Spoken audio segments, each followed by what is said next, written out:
So yesterday I had one of those patient care encounters that really just reminded me of why I love doing what I do.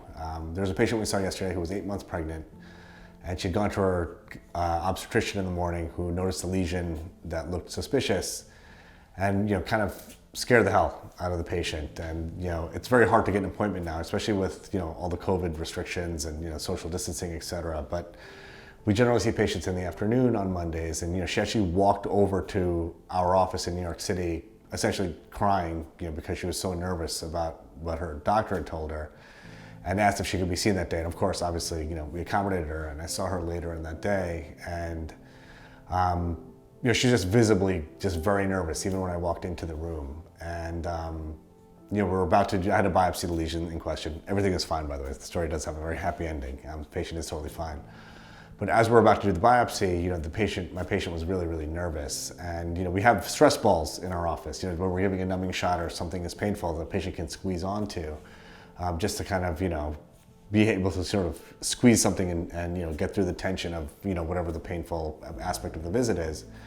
And we asked our patient, would you like a stress ball? And she actually said, she's like, she asked my assistant, she said, actually, can I hold your hand? And of course, my assistant said, of course, you can hold my hand. And she held my patient's hand, and I numbed my patient up. We did the procedure, and my patient said, one of the things that you forget, especially with all the stuff that's going on with COVID-19, is like the power of actually being able to touch someone's hand. And with all the guidelines, I'm a very touchy-feely person. I'm not shaking my patient's hands, I'm not hugging my patients, and that's something I typically would always do.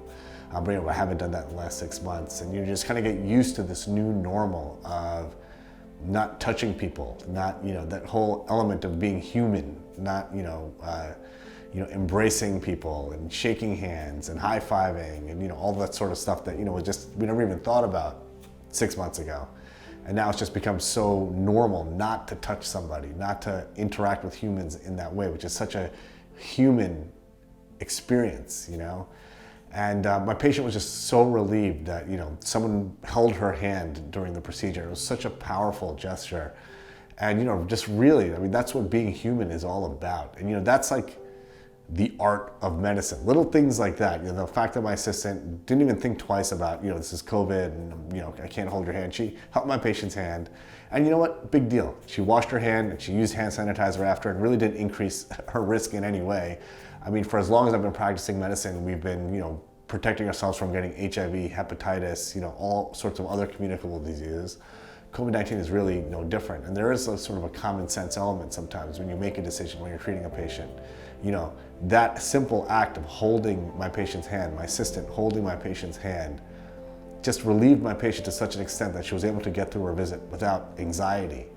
And there's nothing to me that's more powerful than that. And it really was just such a positive moment in my day yesterday that I just want to share with you guys. It really is just, it's the beauty of being a doctor, of being able to help people, and just being human, being able to lend someone a hand when they need it, in just such a minor way, but that just has such a powerful impact. So that's kind of what I've been thinking about since yesterday, and that's it.